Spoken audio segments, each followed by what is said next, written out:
तो बच्चों आज हम स्टार्ट करने वाले हैं टॉपिक आयोनाइजेशन एंथैल्पी और आयोनाइजेशन एनर्जी।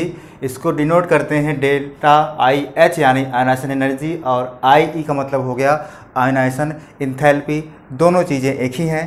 क्या डिफिनीशन है इसकी? The amount of energy required to remove an electron from isolated gaseous atom in its ground state is called ionization energy. क्या मतलब हुआ इस डिफिनीशन का? यहाँ पे देखिए, सपोज करिए ये आपका एटम है और ये इसकी सेल है। मान लीजिए सेल में आपके इलेक्ट्रॉन हैं, आपके भरे गए हैं। सेल है, सेल में इलेक्ट्रॉन होंगे। आपको इस इलेक्ट्रॉन को रिमूव करना है। इस एटम के आउटर मोस्ट सेल, आपका ये सेकंड सेल है आउटर मोस्ट सेल। इस आउटर मोस्ट सेल में ये आपको एक इलेक्ट्रॉन दिख रहा है। मान लीजिए कहा जाए इस इलेक्ट्रॉन को आप रिमूव कर लीजिए, इस एटम से इस इलेक्ट्रॉन को रिमूव करिए। तो इस इलेक्ट्रॉन को रिमूव करने में जो एनर्जी आपको देनी पड़ रही है, जो एनर्जी लग रही है इस आउटर मोस्ट इलेक्ट्रॉन को रिमूव करने में, वो एनर्जी क्या है? हमारी आयोनाइजेशन एनर्जी होती है। यहाँ पे 2-3 टर्म आए हैं, आइसोलेटेड गैसियस एटम और ग्राउंड स्टेट।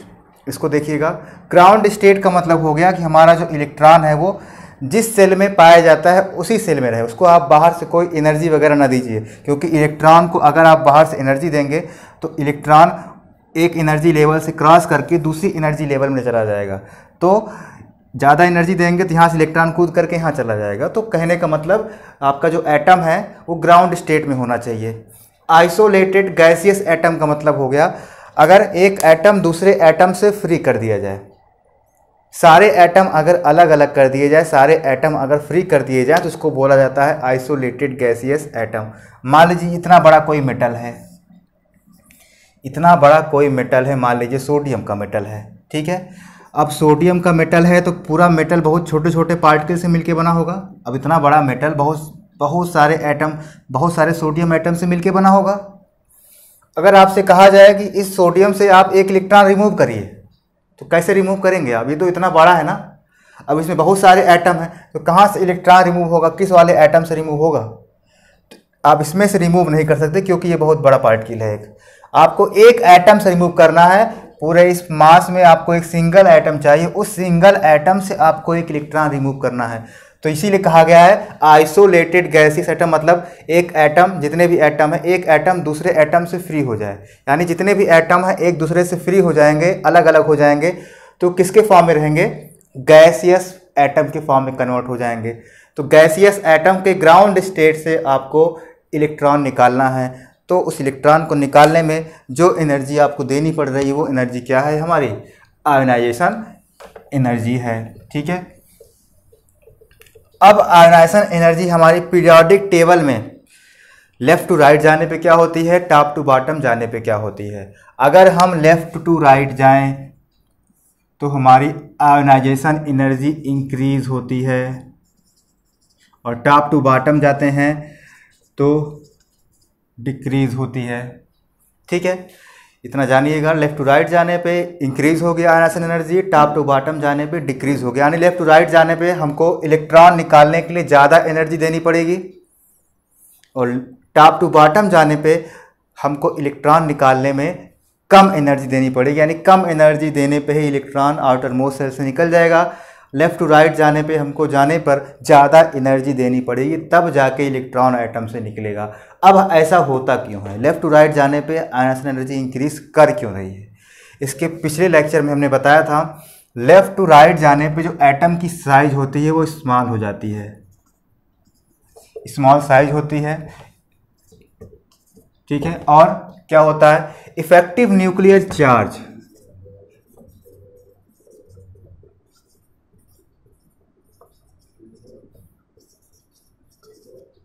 ये इंक्रीज करता है। लेफ्ट टू राइट जाने पे हमारी जो एटम की साइज होती है वो लगातार छोटी होती चली जाती है। क्यों छोटी होती है? Due to the increase in the effective nuclear charge. यानी न्यूक्लियस की अट्रैक्शन पावर लगातार बढ़ती जाती है।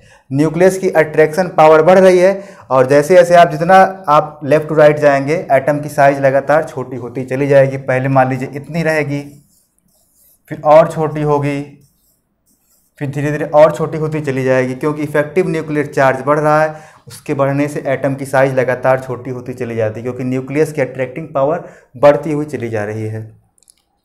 तो जब एटम की साइज कंटिन्यूसली छोटी हो रही, इफेक्टिव न्यूक्लियर चार्ज हमारा इंक्रीज कर रहा है, यानी न्यूक्लियस और आउटर इलेक्ट्रॉन के बीच का जो स्पेस था वो कम हो गया। अब आपको इलेक्ट्रॉन निकालने में ज़्यादा एनर्जी देनी पड़ेगी। ठीक है, इलेक्ट्रॉन निकालने में ज़्यादा एनर्जी देनी पड़ेगी क्योंकि इफेक्टिव न्यूक्लियर चार्ज कंटिन्यूसली बढ़ रहा है। न्यूक्लियस और इलेक्ट्रॉन के बीच की स्पेस जो है धीरे धीरे डिक्रीज होता हुआ चला जा रहा है। तो न्यूक्लियस के जितना करीब आपका इलेक्ट्रॉन होगा उतनी ज़्यादा एनर्जी आपको देनी पड़ेगी इलेक्ट्रॉन को निकालने में। ठीक है, अब टॉप टू बॉटम जाने पे क्या होता है, इसी का जस्ट रिवर्स होता है। टॉप टू बॉटम जाने पे एटम की साइज लगातार बढ़ती चली जाती है। पहले इतनी रहेगी, फिर और नीचे जाएंगे इतनी हो जाएगी, फिर इतनी हो जाएगी, फिर और बड़ी हो जाएगी। यानी जितना नीचे जाएंगे एटम की साइज लगातार बढ़ती हुई चलती चली जाती है। एटम की साइज बढ़ क्यों रही है, इसका भी रीज़न है क्योंकि टॉप टू बॉटम जाने पे नंबर ऑफ़ सेल्स इंक्रीज़ करती हैं। पहले एक सेल होगा, फिर और नीचे जाएंगे तो एक सेल और बढ़ जाएगा, फिर 3 सेल होगा, फिर 4 सेल होगा। तो टॉप टू बॉटम जाने पे नंबर ऑफ़ सेल लगातार बढ़ती हुई चली जाती हैं।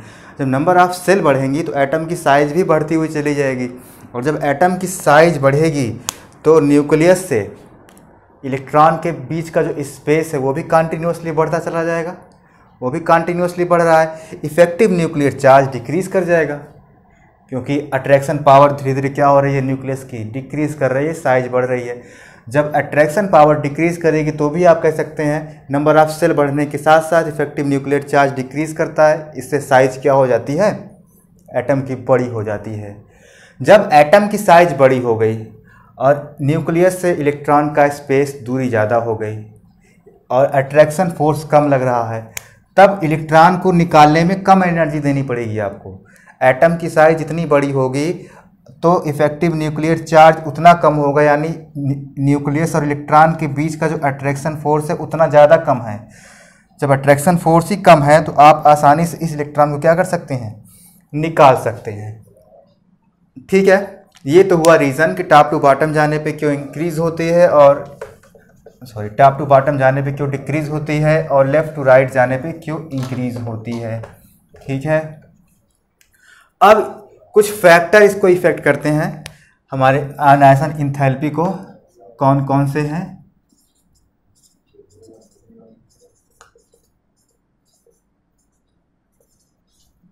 कौन कौन से फैक्टर इसको अफेक्ट करते हैं। फर्स्ट है आपका शील्डिंग इफेक्ट,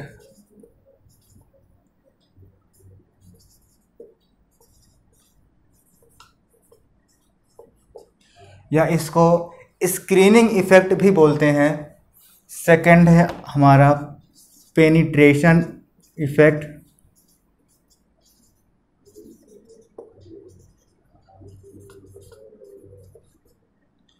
थर्ड है हमारा इलेक्ट्रॉनिक कॉन्फ़िगरेशन।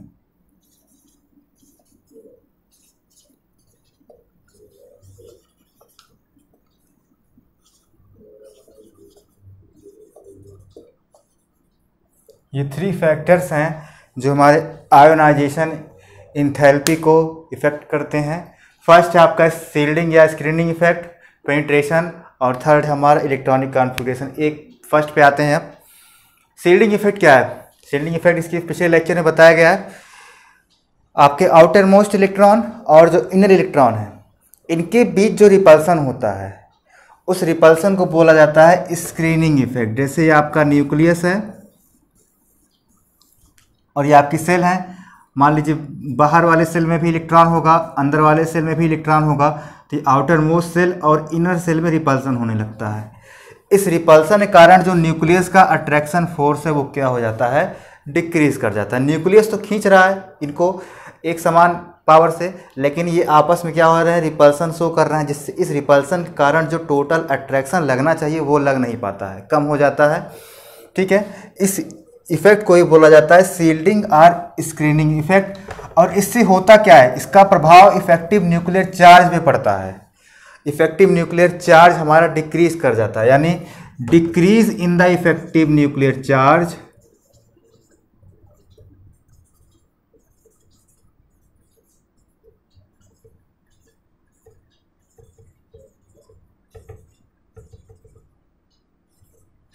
शील्डिंग इफेक्ट क्या है, शील्डिंग इफेक्ट का मतलब हुआ decrease in the effective nuclear charge.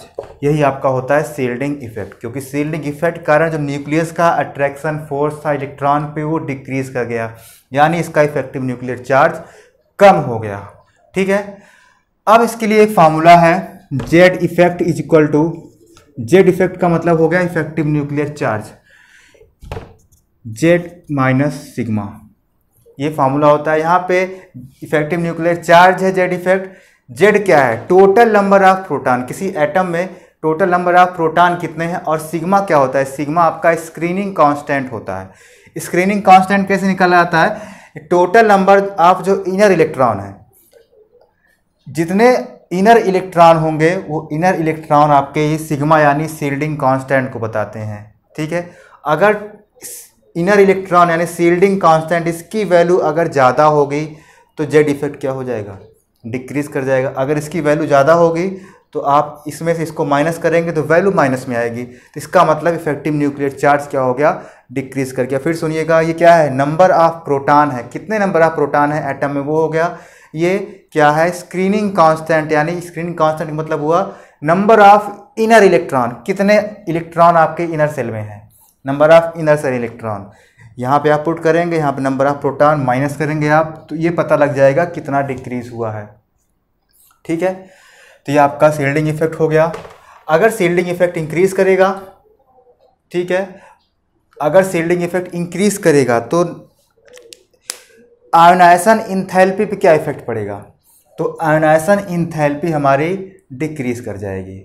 क्यों, शील्डिंग इफेक्ट इंक्रीज करेगा तो न्यूक्लियर और इलेक्ट्रॉन के बीच का जो पावर था, अट्रैक्शन फोर्स था, वो डिक्रीज कर गया। जब वो डिक्रीज कर गया तो आप आसानी से इलेक्ट्रॉन को निकाल सकते हैं आउटर मोस्ट सेल से। तो शील्डिंग इफेक्ट अगर वेरी किया तो हमारा आयोनाइजेशन इंथैल्पी क्या कर जाएगा, डिक्रीज कर जाएगा, कम एनर्जी पे इलेक्ट्रॉन निकल जाएगा। सेकंड है हमारा पेनिट्रेशन इफेक्ट।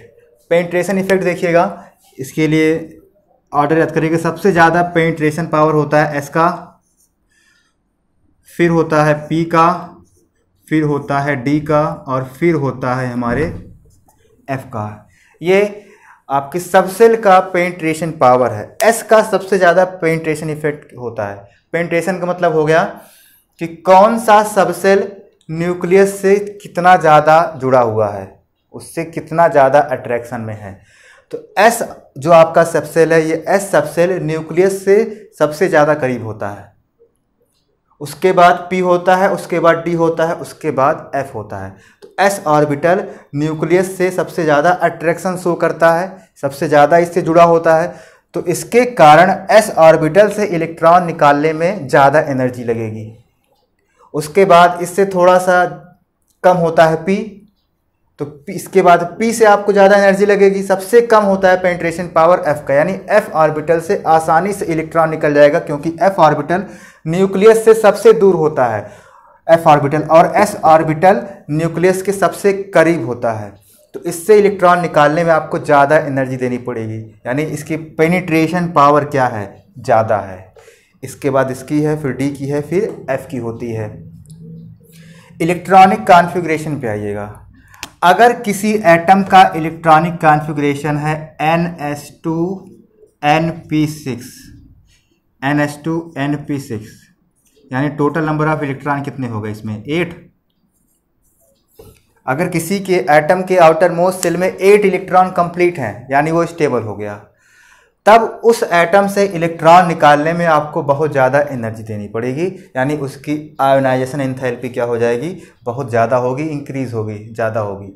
ये जनरली हमारे जो इनर्ट गैसें हैं, हीलियम, नियॉन, आर्गन, क्रिप्टॉन, जिनान, वो शो करते हैं। इन सभी के आउटर मोस्ट सेल में 8 इलेक्ट्रॉन कंप्लीट होता है, जितने भी इनर्ट गैसें हैं। ठीक है, और इसी तरह से अगर कोई और एटम भी इलेक्ट्रॉनिक कॉन्फ़िगरेशन शो कर रहा है तो वहाँ से उस समय आपको इलेक्ट्रॉन निकालने में बहुत ज़्यादा एनर्जी देनी पड़ेगी। एक ये कंडीशन है, ठीक है। और एक होता है हाफ फील्ड और फुल फील्ड का कॉन्सेप्ट, ठीक है, वो भी अभी हम बाद में चर्चा करेंगे। अब हम पेनिट्रेशन इफेक्ट और इलेक्ट्रॉनिक कॉन्फ़िगरेशन कुछ एग्जाम्पल के थ्रू समझने की कोशिश करते हैं। सबसे पहले आइएगा पेनिट्रेशन पे। जैसे कह दिया जाए बेरिलियम और बोरान, बेरिलियम का इलेक्ट्रॉनिक कॉन्फ़िगरेशन एटॉमिक नंबर होता है 4 और बोरान का होता है 5। इसका इलेक्ट्रॉनिक कॉन्फ़िगरेशन करिए तो हो जाएगा 1s2 2s2 2p1। इसका हो जाएगा इसका केवल 4 होता है 1s2 2s2 एंड 2p। ठीक है, इन दोनों का इलेक्ट्रॉनिक कॉन्फ़िगरेशन हो गया। आपसे क्वेश्चन ये है कि आपका जो बोरान की पेनिट्रेशन पावर कम होती है और बेरिलियम की ज़्यादा होती है, ऐसा क्यों है? देखिए यहाँ ये भी आपका सेकंड सेल है, ये भी आपका ये पूरा सेकंड सेल है। ठीक है, यहाँ पे ऑर्डर देखिए, एस से इलेक्ट्रॉन निकालने में ज़्यादा एनर्जी लगेगी और पी से निकालने में कम एनर्जी लगेगी, यानी पी की पेनिट्रेशन पावर कम है। तो आप कह सकते हैं, इस ऑर्डर को आप दिखा सकते हैं कि according to this order penetration power of p subshell is less than the s subshell. तो इसीलिए पी सबसेल से आपसे पहले इलेक्ट्रॉन निकलेगा और एस वाले से बाद में निकलेगा, यानी कह सकते हैं इसकी आयोनाइजेशन एनर्जी क्या होगी, कम होगी, इसकी ज़्यादा होगी, क्योंकि इसमें से जल्दी से इलेक्ट्रॉन निकल जाएगा। पेनिट्रेशन पावर इसकी क्या है, कम है। इसमें इलेक्ट्रॉन जल्दी नहीं निकलने वाला, क्योंकि ये एस सबसेल है, एस सबसेल की पेनिट्रेशन पावर ज़्यादा होती है। तो यहाँ से पी से इलेक्ट्रॉन निकल जाएगा, एस से इतना जल्दी नहीं निकलने वाला है। एक और एग्जांपल देखिएगा इसी तरीके से, जैसे एल्युमिनियम और मैग्नीशियम की बात की जाए। एल्युमिनियम हो गया और मैग्नीशियम हो गया। एल्युमिनियम का होता है 13 और मैग्नीशियम का होता है 14। जैसा इनका इलेक्ट्रॉनिक कॉन्फ़िगरेशन करिए 1s2 2s2 2p6 और 3s2 3p1।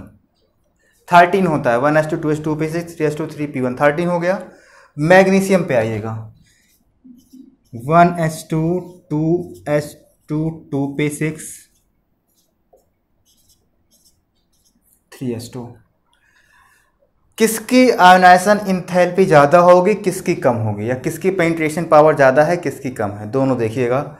यहाँ पे ये पी सब सेल है, ये दोनों ही थर्ड सेल हैं, और यहाँ पे ये थर्ड सेल है।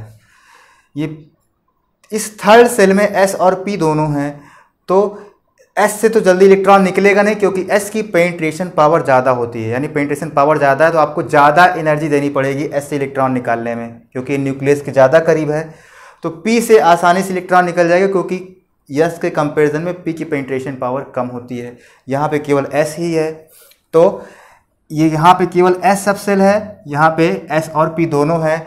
तो इन दोनों में से इस वाले से जल्दी इलेक्ट्रॉन निकलेगा, यहाँ से आपका कम निकलेगा। तो यानी इसकी पेनिट्रेशन पावर कम है, इसकी पेनिट्रेशन पावर क्या है, ज़्यादा है, क्योंकि ये एस सबसेल है। यानी इसकी आयोनाइजेशन इंथैल्पी भी क्या होगी, ज़्यादा होगी, आपको ज़्यादा एनर्जी देनी पड़ेगी निकालने के लिए। ये कम एनर्जी देने पे, इसकी पेनिट्रेशन पावर कम है, तो कम एनर्जी देने पे इसमें से इलेक्ट्रॉन क्या हो जाएगा, रिमूव हो जाएगा। ठीक है, ये तो था हुआ बेरिलियम, बोरान, एल्युमिनियम, मैग्नीशियम। अब ये पेनिट्रेशन पावर के अकॉर्डिंग था, यही रूल, इसी को आप इलेक्ट्रॉनिक कॉन्फ़िगरेशन के थ्रू भी समझ सकते हैं।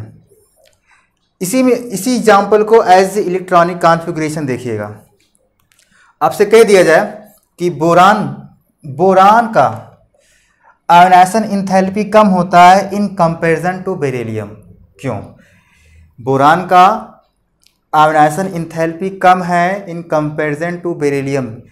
देखिएगा यहाँ पे बोरान में पी में 1 इलेक्ट्रॉन आया है, और यहाँ पे बेरिलियम में एस में 2 इलेक्ट्रॉन है। तो एस आपका कंप्लीट है, एस में एस सबसेल में 2 इलेक्ट्रॉन होते हैं, और 2 इलेक्ट्रॉन पूरे के पूरे हैं, यानी ये पूरा स्टेबल है। एस सबसेल आपका यही है, आपका एस सबसेल में केवल 1 ऑर्बिटल होता है, इसमें 2 इलेक्ट्रॉन है पूरे, ये पूरा स्टेबल है। अगर ये स्टेबल है तो इतनी आसानी से इलेक्ट्रॉन निकलने नहीं देगा, ये बहुत ज़्यादा एनर्जी देनी पड़ेगी आपको इलेक्ट्रॉन निकालने में।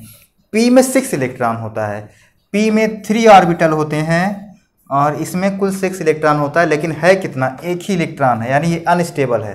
तो 1 इलेक्ट्रॉन बड़े आसानी से निकाल देगा। ठीक है, इसको तकलीफ नहीं होगी, लेकिन इसको तकलीफ होने वाली, क्योंकि ये कंप्लीट है, स्टेबल है। तो इसकी आयनाइजेशन एनर्जी कम होगी, इसकी आयनाइजेशन एनर्जी क्या होगी, ज़्यादा होगी। एल्युमिनियम और मैग्नीशियम में देखिएगा, एल्युमिनियम का इलेक्ट्रॉनिक कॉन्फ़िगरेशन ये दिख रहा है आपको, मैग्नीशियम का दिख रहा है। किसकी आयनाइजेशन एनर्जी कम होगी, किसकी ज़्यादा होगी? आप बड़े आसानी से देख रहे होंगे कि यहाँ पे P देखिए, P है और P में केवल एक इलेक्ट्रॉन है, और यहाँ पे S है, S पूरा भरा हुआ है, 2 इलेक्ट्रॉन होते हैं, यानी ये पूरा स्टेबल है। ये आपका स्टेबल है, ये स्टेबल नहीं है। तो ये इलेक्ट्रॉनिक कॉन्फ़िगरेशन के अकॉर्डिंग है ये। तो ये आपका ना तो फुल फील्ड है ना तो हाफ फील्ड है, एक इलेक्ट्रॉन भरा हुआ है। ये आपका फुल फील्ड है, एस ऑर्बिटल में 2 होते हैं, 2 हैं। तो यहाँ से इलेक्ट्रॉन निकालने में आपको ज़्यादा एनर्जी लगेगी और यहाँ से आसानी से निकल जाएगा। ठीक है, अब इसी पे एक एग्जांपल और देखिएगा आप। ये सभी जो है एक्सेप्शन केस में भी आते हैं आपके, ये सभी एक्सेप्शन केस हैं आपके।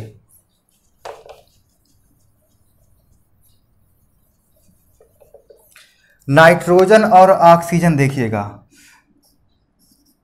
नाइट्रोजन का होता है 7 एटॉमिक नंबर, इस ऑक्सीजन का होता है 8।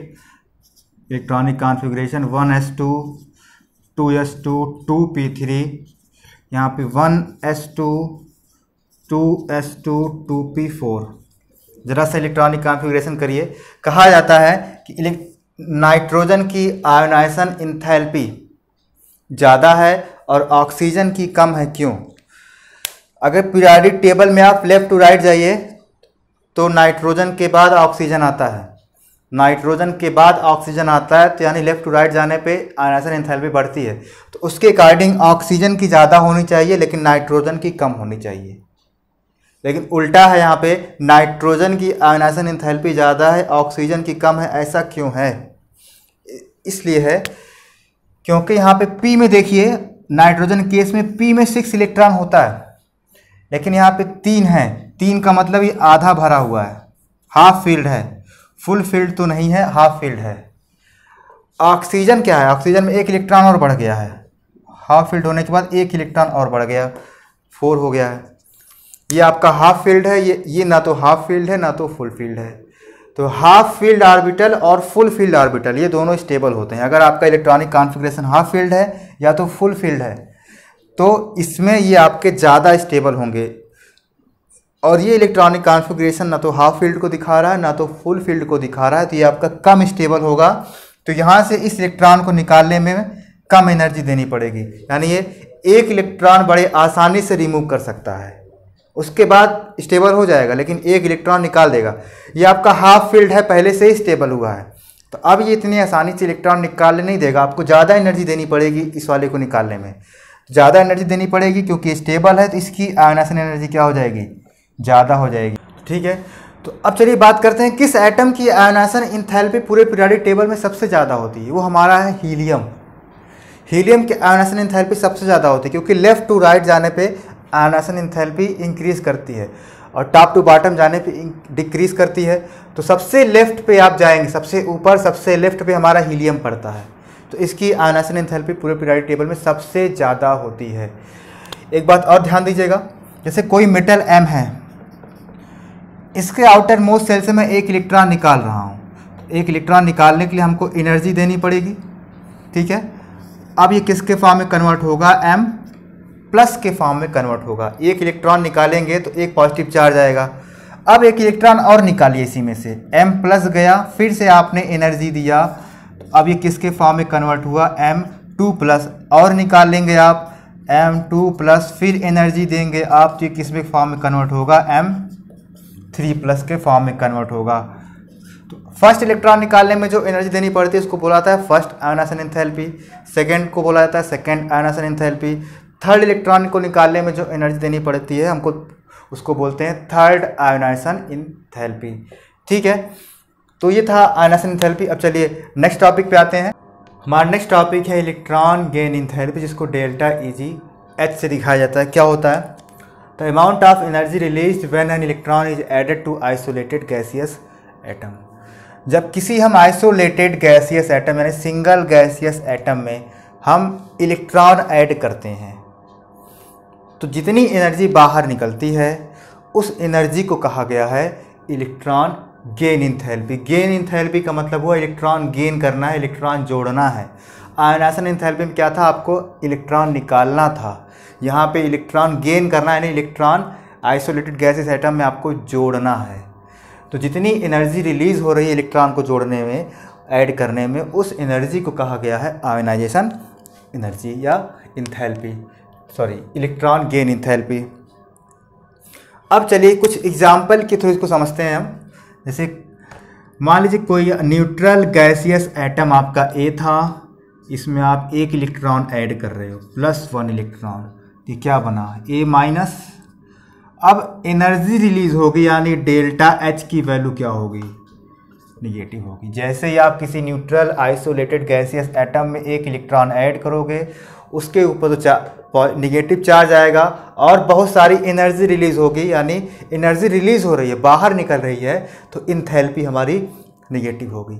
अगर आपको एनर्जी देनी पड़ती है तो वहाँ पे डेल्टा एच पॉजिटिव होता है।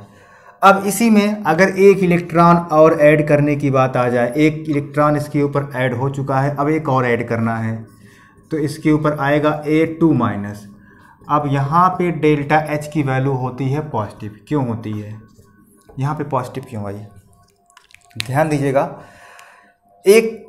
इससे एक माइनस चार्ज पहले से ही आ चुका है, अब एक नेगेटिव आयन और जोड़ना है, इसके ऊपर भी नेगेटिव चार्ज है, इलेक्ट्रॉन के ऊपर भी नेगेटिव चार्ज होता है। इन दोनों के बीच क्या होगा, इलेक्ट्रॉन इलेक्ट्रॉन के बीच में रिपल्सन होगा, यानी इस इलेक्ट्रोस्टैटिक रिपल्सन के कारण अब ये इलेक्ट्रॉन इसमें ऐड होने वाला नहीं है। पहले से ही इसके ऊपर नेगेटिव चार्ज है, अब इन दोनों के बीच रिपल्सन होगा। अब इस रिपल्सन के अपोज में आपको रिपल्सन हो रहा है, इस रिपल्सन के अपोज में आपको क्या करना है, इलेक्ट्रॉन जोड़ना है। तो आपको अब एनर्जी देनी पड़ेगी, तब जाके ये इलेक्ट्रॉन इलेक्ट्रॉन रिपल्सन के अपोज के बावजूद भी ऐड होगा, नहीं तो नहीं ऐड होने वाला है। अब A2- है, इसमें एक इलेक्ट्रॉन और ऐड करेंगे तो A3- हो जाएगा। यहाँ पे भी आपको एनर्जी देनी पड़ेगी, डेल्टा एच की वैल्यू पॉजिटिव ही होगी। तो इस तरीके से सक्सेसिव इलेक्ट्रॉन गेन इंथैल्पी आप देख रहे हैं। फर्स्ट इलेक्ट्रॉन के एडिशन में जो एनर्जी लगी उसको बोला जाएगा first electron gain enthalpy. Second electron को ऐड करने में जो भी एनर्जी लग रही है उसको बोला जाएगा सेकेंड इलेक्ट्रॉन गेन इंथैल्पी। फिर थर्ड को बोला जाएगा थर्ड इलेक्ट्रॉन गेन इंथैल्पी। इसको दूसरे एग्जाम्पल क्लोरीन को लेके समझ सकते हैं आप। क्लोरीन आपका एटम है, इसमें आपको एक इलेक्ट्रॉन ऐड करना है तो ये Cl- में कन्वर्ट होगा, यहाँ पे इसकी वैल्यू हो गई माइनस। फिर आप एक इलेक्ट्रॉन ऐड करिए, इसके ऊपर नेगेटिव चार्ज आ चुका है पहले से ही, तो Cl2-। अब यहाँ पे डेल्टा एच की वैल्यू क्या हो जाएगी, पॉजिटिव हो जाएगी, क्योंकि अब इलेक्ट्रॉन इलेक्ट्रॉन बीच में रिपल्सन हो रहा है। इस इलेक्ट्रोस्टैटिक रिपल्सन के अपोज में आपको इलेक्ट्रॉन ऐड करना है तो आपको एनर्जी देनी पड़ेगी। तो फर्स्ट आयनाइजेशन इंथैल्पी निगेटिव होती है हमेशा, और सेकेंड हमेशा क्या होगी, पॉजिटिव होती है। ठीक है, उसके बाद जितनी होंगी फर्स्ट के बाद सारी आयनाइजेशन गेन इंथैल्पी वो हमेशा पॉजिटिव होंगी। ठीक, अब इसमें कुछ एक्सेप्शन है, उसको आपको दिखाते हैं हम।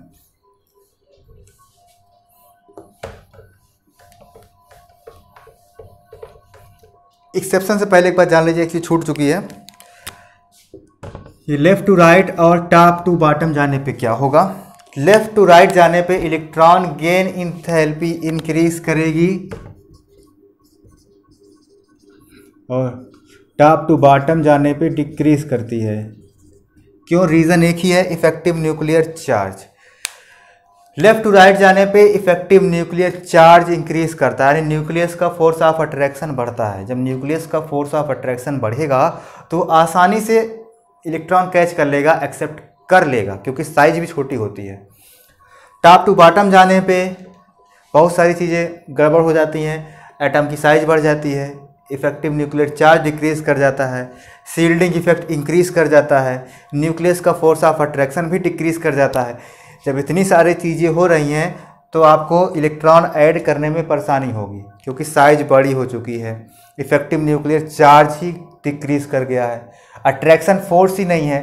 तो जब फोर्स ही नहीं है, attraction force, effective nuclear charge decrease कर गया है, तो बाहर से इलेक्ट्रॉन आसानी से ऐड होगा नहीं होगा, क्योंकि न्यूक्लियस से इलेक्ट्रॉन के बीच का गैप बहुत ज़्यादा हो चुका है, तो डिक्रीज कर जाएगा टॉप टू बॉटम जाने पे। ठीक, अब जो एक्सेप्शन है उस पर हम आते हैं।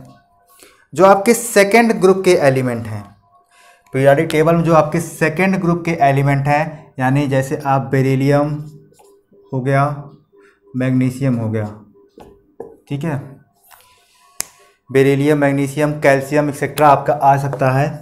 इन सभी के ऊपर कितना पॉजिटिव चार्ज होता है आपने देखा होगा, ये सेकेंड ग्रुप के एलिमेंट हैं।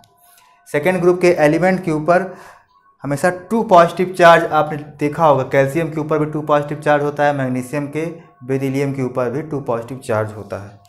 तो कह रहे हैं जो सेकेंड ग्रुप के एलिमेंट हैं, इनकी जो इलेक्ट्रॉन गेन इंथैल्पी होती है वो पॉजिटिव होती है। क्यों? ये सेकेंड ग्रुप के एलिमेंट हैं आपके,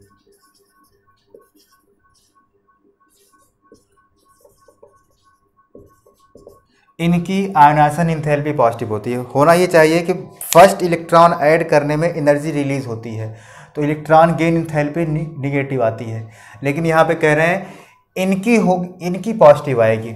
इनकी फर्स्ट इलेक्ट्रॉन गेन इंथैल्पी ही पॉजिटिव होती है। क्यों होता है देख लीजिए। जैसे बेरिलियम है, इसका 4 होता है, इसका इलेक्ट्रॉनिक कॉन्फ़िगरेशन करिए 1s2 2s2 होता है, ठीक है। मैग्नीशियम का करिएगा, मैग्नीशियम का 12 होता है, तो 1s2 2s2 2 पे 6 3s2। कैल्शियम का 20 होता है, तो 1s2 2s2 2 पे 6 3s2 3 पे 6 4s2। सब में देख रहे हैं s आ रहा है लास्ट में, 3s है, 2s 3s 4s, और सब पूरा कंप्लीट है। s में 2 होता है, कंप्लीट है। यहाँ पे भी s में 2 होता है, कंप्लीट है। s सब सेल में 2 इलेक्ट्रॉन होता है मैक्सिमम, सब कंप्लीट है। अब आपको इसमें से कह दिया जाए कि 1 इलेक्ट्रॉन ऐड करिए, ये पूरा कंप्लीट है, आपसे 1 इलेक्ट्रॉन इसी में ऐड करने की बात हो रही है, तो ऐड होगा? नहीं ऐड होगा, गड़बड़ हो जाएगा। इसका इलेक्ट्रॉनिक कॉन्फ़िगरेशन ही गड़बड़ हो जाएगा, क्योंकि ये पूरी तरीके से स्टेबल है। अब जब ये पूरी तरीके से स्टेबल है तो ये इलेक्ट्रॉन अब नहीं चाहेगा कि इसको इलेक्ट्रॉन मिल जाए बाहर से। कोई नीड नहीं इस समय इसको इलेक्ट्रॉन की। उसके बावजूद भी अगर आप बाहर से 1 इलेक्ट्रॉन अब ऐड करेंगे इसमें, तो आपको एनर्जी देनी पड़ेगी। एनर्जी निकलेगी नहीं, अपने आप अब ऐड होने वाला नहीं है। आप एनर्जी देंगे, बहुत ज़्यादा एनर्जी देंगे, तब इसमें इलेक्ट्रॉन सेकेंड ग्रुप के एलिमेंट में इलेक्ट्रॉन ऐड होगा, नहीं तो नहीं होने वाला है। तो इस रीजन के कारण due to the stable electronic configuration, stable electronic configuration के कारण इनकी जो इलेक्ट्रॉन गेन इंथैल्पी होती है वो क्या होती है? हमेशा पॉजिटिव होती है। ये तो एक एक्सेप्शन हो गया आपका। सेकेंड एक्सेप्शन पे आते हैं हम। इसका स्क्रीनशॉट लेना चाहें तो ले सकते हैं।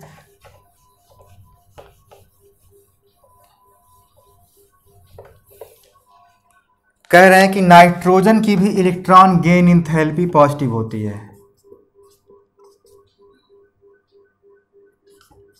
इसकी वैल्यू भी पॉजिटिव होती है। क्यों? इसको भी देखिएगा। नाइट्रोजन का 7 होता है, 1s2 2s2 2p3। यहाँ पे देखिए ये भी स्टेबल है, ये हाफ फील्ड है, p में 6 होता है, यहाँ पे 3 है, हाफ फील्ड पे भी स्टेबल माना जाता है। अभी ये आपका इस कंडीशन में है, हाफ फील्ड है, 1 2 3 हाफ फील्ड है, 3 और हो जाएंगे तो फुल फील्ड हो जाएगा, तो और ज़्यादा स्टेबल हो जाएगा। लेकिन इस कंडीशन में भी हाफ फील्ड है तो स्टेबल है। आपको 1 इलेक्ट्रॉन ऐड करना है, तो 1 इलेक्ट्रॉन और ऐड करेंगे तो यहाँ पे 4 हो जाएगा, लेकिन 4 होने के बाद ना तो ये हाफ फील्ड रह जाएगा और ना तो फुल फील्ड रह जाएगा, यानी स्टेबल नहीं हो पाएगा तब ये। अब आप 1 इलेक्ट्रॉन अगर ऐड कर रहे हैं तो इसके स्टेबिलिटी को ख़राब कर रहे हैं, आप इसके स्टेबिलिटी को बिगाड़ रहे हैं, तो इतनी आसानी से इलेक्ट्रॉन एक्सेप्ट करने वाला नहीं है बाहर से। तो अब आपको क्या करना पड़ेगा? इलेक्ट्रॉन इसको देने के लिए, एक्सेप्ट कराने के लिए आपको एनर्जी देनी पड़ेगी। जब एनर्जी देंगे तो इलेक्ट्रॉन गेन इंथैल्पी क्या हो जाएगी? हमारी पॉजिटिव हो जाएगी। ठीक है। नेक्स्ट एक्सेप्शन इनर्ट गैसों पे है। इनर्ट गैसें आप जानते होंगे जो 0 ग्रुप के एलिमेंट हैं, यानी कि helium, neon, argon, krypton, xenon and radon. आप जानते हैं ये स्टेबल क्यों होते हैं? क्योंकि इनके आउटर मोस्ट सेल में 8 इलेक्ट्रॉन होते हैं, ये स्टेबल होते हैं, इनका ऑक्टेट कंप्लीट होता है। तो ये ना तो इलेक्ट्रॉन लेने के इच्छुक होते हैं, ना तो इलेक्ट्रॉन निकालने की इच्छुक होते हैं। दोनों, ना तो इलेक्ट्रॉन लेंगे ना तो निकालेंगे, क्योंकि ये स्टेबल हैं। अगर आप इसमें इलेक्ट्रॉन ऐड करेंगे तो आसानी से ऐड होने वाला नहीं है, क्योंकि ये पूरी तरीके से स्टेबल हैं, अपनी स्टेबिलिटी को बिगाड़ना नहीं चाहेंगे। उसके बावजूद भी अगर आप इसमें इलेक्ट्रॉन ऐड करेंगे बाहर से, तब आपको एनर्जी देनी पड़ेगी। जब एनर्जी आप देंगे तब इलेक्ट्रॉन ऐड हो रहा है, तो इलेक्ट्रॉन गेन इंथैल्पी हमारी क्या हो जाएगी, वो पॉजिटिव हो जाएगी। ठीक है। अब पूरी पीरियोडिक टेबल में जो हमारे 17th ग्रुप के एलिमेंट हैं, यानी हैलोजन जिनको बोलते हैं, हैलोजन यानी 17th ग्रुप, 18 ग्रुप होते हैं पूरा पीरियोडिक टेबल में। जो हमारे 17th ग्रुप है, 17th ग्रुप में फ्लोरीन है, क्लोरीन है, ब्रोमीन है, आयोडीन, एस्टेटाइन होता है। तो कह रहे हैं जो हैलोजन है इनकी इलेक्ट्रॉन गेन इंथैल्पी पूरे पीरियोडिक टेबल में सबसे ज़्यादा होती है, केवल हैलोजन की। क्यों सबसे ज़्यादा होती है इनकी इलेक्ट्रॉन गेन इंथैल्पी? एक का देखिए, जैसे फ्लोरीन का इलेक्ट्रॉनिक कॉन्फ़िगरेशन करिए, इसका 9 होता है एटॉमिक नंबर, तो 1s2 2s2 2p5। ठीक है। इसके आउटर मोस्ट सेल में कुल कितना इलेक्ट्रॉन हुआ? ये आउटर मोस्ट सेल सेकंड वाला है, 5 + 2 7 इलेक्ट्रॉन है आउटर मोस्ट सेल में। उसी तरीके से क्लोरीन के आउटर मोस्ट सेल में भी 7 होता है, ब्रोमीन के भी होता है, आयोडीन के भी होता है। किसी का भी इलेक्ट्रॉनिक कॉन्फ़िगरेशन करके देखेंगे आप, सबके आउटर मोस्ट सेल में 7 इलेक्ट्रॉन होता है। तो स्टेबल होने के लिए कितना इलेक्ट्रॉन कम पड़ रहा है? केवल 1 इलेक्ट्रॉन कम पड़ रहा है। ठीक है। तो अगर आप 1 इलेक्ट्रॉन बाहर से आप कहीं से ऐड करेंगे तो ये बहुत तेज़ी से खींचते हैं, क्योंकि स्टेबल होना चाहते हैं और इनके स्टेबिलिटी में केवल 1 इलेक्ट्रॉन की कमी रह गई है। अगर आप बाहर से इलेक्ट्रॉन ऐड करेंगे तो बिल्कुल भी देरी नहीं करने वाले, जितना जल्दी ऐड कर पाएंगे बाहर से इलेक्ट्रॉन छीन लेंगे, ऐड कर लेंगे और अपने आउटर मोस्ट सेल में 8 इलेक्ट्रॉन कंप्लीट कर लेंगे। तो जितने भी हैलोजन होते हैं उनके आउटर मोस्ट सेल में 7 इलेक्ट्रॉन होता है, यानी 1 इलेक्ट्रॉन केवल कम होता है स्टेबिलिटी से। तो उस 1 इलेक्ट्रॉन को लेने के लिए, एक्सेप्ट करने के लिए इनकी जो आयनाइजेशन इंथैल्पी होती है वो क्या होती है? सबसे ज़्यादा होती है। ठीक है। अब पूरी पीरियोडिक टेबल में सबसे ज़्यादा इलेक्ट्रॉन गेन इंथैल्पी किसकी होती है, ये जान लीजिए। ये भी एक एक्सेप्शन है। फ्लोरीन है, एक एटम दिया गया है और दूसरा दिया गया है क्लोरीन। इन्हीं में एक की सबसे ज़्यादा है, वो होती है क्लोरीन की। क्लोरीन की इलेक्ट्रॉन गेन इंथैल्पी सबसे ज़्यादा होती है। क्यों होती है? होनी तो चाहिए फ्लोरीन की, क्योंकि लेफ़्ट टू राइट जाने पे फ्लोरीन सबसे किनारे पड़ेगा। ठीक है। उसके बाद फ्लोरीन के बाद तो आपका हीलियम, नियॉन पड़ जाता है। फ्लोरीन के बाद नियॉन पड़ जाएगा, तो नियॉन की तो 0 होती है, वो तो पॉजिटिव होती है इलेक्ट्रॉन गेन इंथैल्पी। तो फ्लोरीन के नीचे क्लोरीन आता है। जब फ्लोरीन के नीचे क्लोरीन आता है तो क्लोरीन की फ्लोरीन से कम होनी चाहिए, लेकिन ज़्यादा होती है। ऐसा होता क्यों है? क्योंकि फ्लोरीन की साइज जो होती है वो बहुत ही छोटी होती है। लेफ़्ट टू राइट जाने पे आप जानते हो साइज डिक्रीज करती है। तो सबसे राइट पे आपका फ्लोरीन पड़ रहा है, जिसकी साइज बहुत ज़्यादा छोटी होती है। इस छोटी साइज के कारण इसके पास इतनी स्पेस भी नहीं होता है कि बाहर से एक इलेक्ट्रॉन एक्सेप्ट कर ले। इतना छोटा स्पेस होता है कि बाहर से इलेक्ट्रॉन एक्सेप्ट करके अपने पास रख भी नहीं सकता है। और इसके कंपैरिजन में जो क्लोरीन की साइज है थोड़ी सी बड़ी होती है। इससे बड़ी साइज होने के कारण ये जो बाहर से इलेक्ट्रॉन है इसको बड़े इजीली एक्सेप्ट कर लेता है। ठीक है। तो साइज का ही केवल मैटर है। फ्लोरीन की size, due to the small size they are unable to accept the electron. Due to their small size they are unable to accept the electron. ये फ्लोरीन के केस में है। और इसकी साइज फ्लोरीन के comparison में बड़ी होती है, इसलिए आसानी से इलेक्ट्रॉन एक्सेप्ट कर लेता है। इसलिए इसकी इलेक्ट्रॉन गेन इंथैल्पी फ्लोरीन से ज़्यादा होती है। किसकी? क्लोरीन की। ठीक है। ये तो था जितने भी all about the electron gain enthalpy.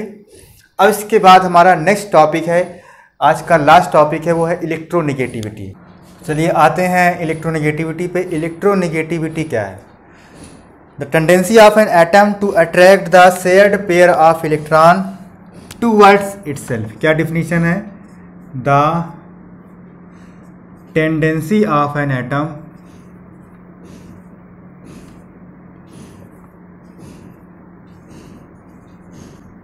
to attract the shared pair of electron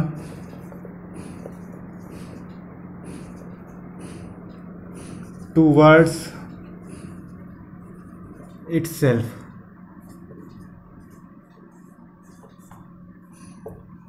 इसी को कहा जाता है इलेक्ट्रोनेगेटिविटी, यानी कि शेयर्ड पेयर्ड के इलेक्ट्रॉन को अपनी ओर स्वतः खींच लेने की क्षमता जो होती है उसको कहा जाता है इलेक्ट्रोनेगेटिविटी। जैसे कॉमन एग्जांपल देखिएगा, एक जैसे एक एटम है ए और दूसरा है बी, ये मान लीजिए दोनों कोवैलेंट बॉन्ड के थ्रू जुड़े हुए हैं। यहाँ पे आया है शेयर्ड पेयर। शेयरिंग पेयरिंग किस टाइप के बॉन्ड में होती है? कोवैलेंट बॉन्ड के बीच होती है। कोवैलेंट बॉन्ड हमारा शेयरिंग पेयरिंग से बनता है, तो उन्हीं बॉन्ड की बात हो रही है।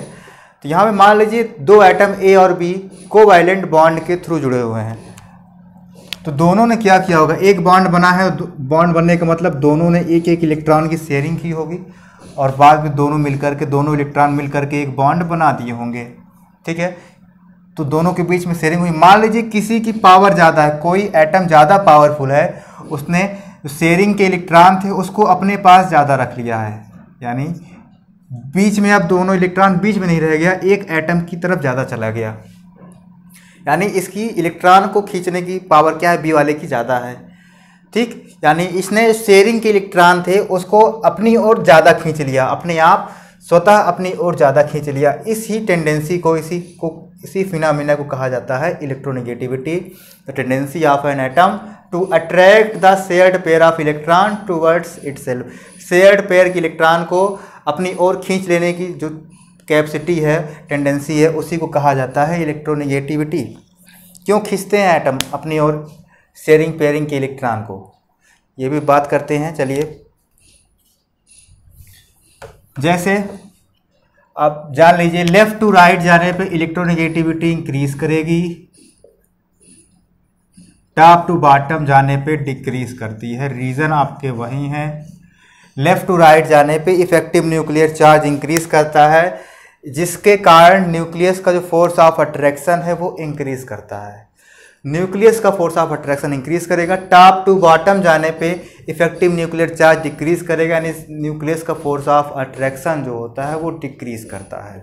ठीक है, अब जैसे मैं दो एटम ले लेता हूँ, आपका H और दूसरा आपका Cl है, दोनों जुड़े हुए हैं, और एक और एटम लिया हूँ मान लीजिए H2, ये दोनों इक्विवेलेंट बॉन्ड हैं, H2 भी और HCl भी। H2 में देख रहे हैं दोनों एटम सेम हैं। जब दोनों एटम सेम रहेंगे तो शेयरिंग के इलेक्ट्रॉन बीच में रहेंगे, तब जो साझे की इलेक्ट्रॉन है, शेयरिंग की इलेक्ट्रॉन है, दोनों एटम के बीच में होंगे, क्योंकि दोनों एटम सेम हैं, दोनों की खींचने की पावर सेम है। अगर दोनों एटम डिफरेंट हों, जब दोनों एटम डिफरेंट रहेंगे तब शेयरिंग का इलेक्ट्रॉन बीच में नहीं रहेगा, किसी एक की तरफ थोड़ा सा ज़्यादा खिसक जाएगा, जिसकी पावर ज़्यादा रहेगी। तो यहाँ पे क्लोरीन की पावर ज़्यादा है, तो साझे का इलेक्ट्रॉन, शेयरिंग का इलेक्ट्रॉन अपनी ओर ज़्यादा खींच लेगा। बॉन्ड तो बनेगा ही, लेकिन बॉन्ड में जो शेयरिंग के इलेक्ट्रॉन थे वो इसकी तरफ क्लोरीन की ओर थोड़ा सा ज़्यादा खींच गए हैं, खींचे की ओर ज़्यादा है। लेफ्ट टू राइट जाने पे इलेक्ट्रोनेगेटिविटी बढ़ती है, तो आप देख रहे हैं क्लोरीन आपका ज़्यादा उधर पड़ा हुआ है, हाइड्रोजन आपका बिल्कुल इधर है, तो हाइड्रोजन की इलेक्ट्रोनेगेटिविटी कम है, तो इसकी क्या है? ज़्यादा है, क्योंकि ये आपका बहुत राइट पे एकदम उधर पड़ा हुआ है, ये आपका एकदम लेफ्ट पे है इधर। ठीक, अब हमने बताया लेफ्ट टू राइट जाने पे इफेक्टिव न्यूक्लियर चार्ज इंक्रीज करता है, इलेक्ट्रो और अट्रैक्शन फोर्स बढ़ता है। कि हमारा राइट पे है, इस पर इफेक्टिव न्यूक्लियर चार्ज ज़्यादा है, इसका अट्रैक्शन फोर्स ज़्यादा है, ये ज़्यादा तेज़ी से इलेक्ट्रॉन खींचेगा, इसी के कारण इस साझे के इलेक्ट्रॉन को, शेयरिंग के इलेक्ट्रॉन को अपनी ओर खींच लेता है ज़्यादा। ठीक है, अब किसी न्यूक्लियस की साइज, एटम की साइज छोटी है, न्यूक्लियस से इलेक्ट्रॉन और न्यूक्लियस के बीच का गैप केवल इतना है, और कोई दूसरा एटम है उसकी साइज बहुत बड़ी है। ठीक है, तो इस न्यूक्लियस का अट्रैक्शन फोर्स ज़्यादा, इसके पास अगर कोई दूसरा एटम रखा जाएगा, उसका इलेक्ट्रॉन मान लीजिए यहाँ पे है, तो इसकी फोर्स ऑफ अट्रैक्शन का जो असर है इस पे पड़ जाएगा, क्योंकि ये चुंबक की तरह इसमें वर्क कर रहा है, इसकी अट्रैक्शन फोर्स बहुत ज़्यादा है। इसके आसपास भी अगर कोई इलेक्ट्रॉन भटका, उसको ये खींच लेगा, इसकी पावर ज़्यादा है। अगर दूसरा वाला एटम नहीं खींच पाया क्योंकि दूसरे वाले एटम की साइज बड़ी है, इसके कंपैरिजन में बड़ी है, तो उस वाले न्यूक्लियस का जो अट्रैक्शन पावर है वो इसके कंपैरिजन में कम है। तो ये वाला न्यूक्लियस इसके इलेक्ट्रॉन को नहीं खींच पाएगा, लेकिन ये इसके खींच लेगा क्योंकि इसकी पावर ज़्यादा है खींचने की। इसकी कम हो गई, इसकी कम है क्योंकि इसका साइज बड़ी हो गई है। ठीक है, तो यही बात है।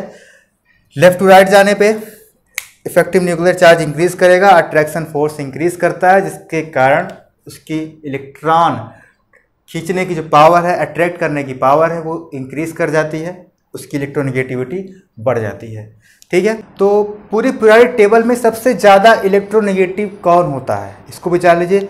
फ्लोरीन हमारा मोस्ट इलेक्ट्रोनेगेटिव एलिमेंट है, यानी शेयरिंग पेयरिंग की इलेक्ट्रॉन को अपनी ओर थोड़ा सा खिसकाने की कैपेसिटी, थोड़ा सा अपनी ओर करने की कैपेसिटी फ्लोरीन की सबसे ज़्यादा होती है, क्योंकि लेफ़्ट टू राइट जाने पे फ्लोरीन ही हमारा सबसे ऊपर पड़ेगा।